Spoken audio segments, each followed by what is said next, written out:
სისხლში შაქარი ნორმაში მაქვს და შარდში 500-ია.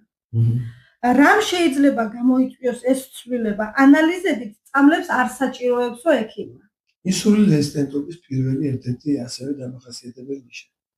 სისხლში შაქარს ორგანიზმი მუდმივ რეჟიმში აკომპენსირებს, რომ სისხლში შაქარი შეინარჩუნოს ნორმაში. მაშინ, როდესაც ინსულინ რეზისტენტობაა გაქანებული და მაშინ მაგ დროს რომ მიხვდეს, რომ ეს შაქარი არაფერ შეშედა ინსულინ რეზისტენტობა, კომას ინდექსი უნდა გააკეთოს. ან გლიკოჰემოგლობინი და ორივე ერთად ნახავს. ანუ როცა ორგანიზმი ვერსაც ვეღარ მიაქვს ამდენი შაქარი, ხო? ცდილობს უკვე რომ შარდით გამოყოს და იმიტომ არის თქვა ლიქტურიებია, რომ ღამის შარდებზე ადგომა ხშირი, დღის განმავლობაში ხშირი შარდო. ანუ იმდენად ბევრ შაქარს იღებს, რომ ესე იგი თირკმელი ცდილობს რომ ეს შაქარი ჩქარა მოიცილოს. იმიტომაც სისხლი ნორმაშია, იმიტომ რომ შარდში გამოყოფს, რომ როგორმე მოიცილოს. ხო ეს ნიშნავს, რომ ძალიან მაგრარი დატვირთული ამ დროს თირკმელი. ესე იგი ინსულინ რეზისტენტობას რამდენი ნიშანი. ყველაზე ცუდი ის არის, რომ ინსულინ რეზისტენტობა მოიწყებს რაღაც ორგანოების და ქსოვილების წყობრიდან გამოყვანას, მერე ძალიან ძნელი ამ პროცესს გაჩერება, ამ პროცესს უკან შემოუბრუნება. დღეს პაციენტი ხოდა, რომელსაც მხედველობის პრობლემები ჰქონდა ამის გამო. ინსულინ რეზისტენტობის 47 კონზე გამოვიდა ერთ დღეში. საერთოდ შოკერს ამჭამთ. ინსულინ რეზისტენტობას თუ არ მივაქცევთ ყურადღებას, მერე დიაბეტში გადადის, ეს იგივეა? ერთ-ერთი ზარი დიაბეტში გადასვა, მაგრამ ზოგ შემთხვევაში სანამ დიაბეტში გადავა, იმდენ რაღაცას გააფუჭებს, მერე დიაბეტში კიდე გადასვლა კიდე არა. 4 რამე არის პირდაპირ ზიანდება. პირდაპირ შეგვიძლია, როცა ინსულინ რეზისტენტობა, ეს არის სიზარხის კედელი, ვენდოთელს ანგრევს, ნერვული ქსოვილი, იმიტომ არის ესეთი ხშირი ნევროლოგიური პრობლემები, ხო იქ? სხვას გაფართული სკლეროზები და მიასთენიები და შემდეგ ყველა არის მაქიდან. საფუძველი ეგ არის. მესამე ეს არის მხედველობის პრობლემები, მეოთხე ეს არის თირკმლის პრობლემები. ამოთხი მართული პირდაპირ უთხავს. ესე იგი პირველი შაქარი სადაც აი სულ წელს ნახულობს იქ უთხავს. და ეს 4 ადგილი. შემდეგ სხვა რამეებზე შეიძლება. იგივე სიმსივნეები, სოკოვანი დაავადებები, ხო? ყველა სიმსივნის ქსოვილის და სოკოს იკვება შაქარი.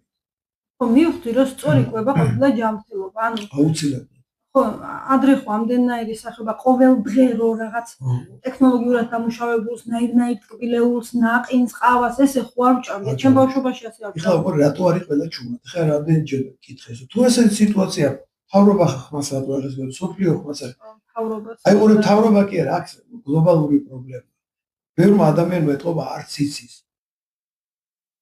რამდენი ადამიანი იმატებს დედამიწის მოსახლეობა, თუ იცით დროში.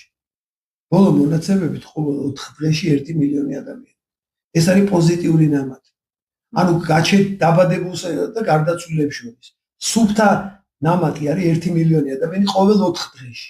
1 მილიონ ადამიანს დაიცვათ რამდენი საკვები პროდუქტი ჭირდება, რამდენი რესურსი ჭირდება, იქ გათბობა, გაგრილება, ქვეყანა. ყოველ 4 დღეში 1 მილიონი, საქართველოს მოსახლეობა არის 3 მილიონი. ანუ საქართველოს მოსახლე ყოველ 12 დღეში საქართველოს მოსახლეობის ოდენობის ხალხი იმატებს დედამიწაზე. ეხლა ესენი ჩუმად იმიტომ არიან, რომ ხდებიან, რომ ასეთი სისწრაფით შეუძლებელია, რომ პროდუქტების დინამიკა, პროდუქტების მოყვანის დინამიკა გაზარდო. მცენარეს აგერ აივანზე ჩითილები გამოვიყვანე და ჩავგი პამიდორი და კი პამიდორს 90 დღე ჭირდება, რომ მოისხას. დაახლოებით იგივე კიდს. 4 დღეში რო 1 მილიონი ადამიანი მეტია დედამიწაზე, 4 დღეში რა პროდუქტს შექმნი? ხო ვერ გაზდი ცხოველს. ქათამს ვერ გაზდიმდო და კვერცხების დადება დაიწყოს. ბოსნეულს ვერ გაზრდი, ანუ მცენარებს ვერ გაზდი ისე რომ 4 დღეში უკვე მოსავალი მოქცეს.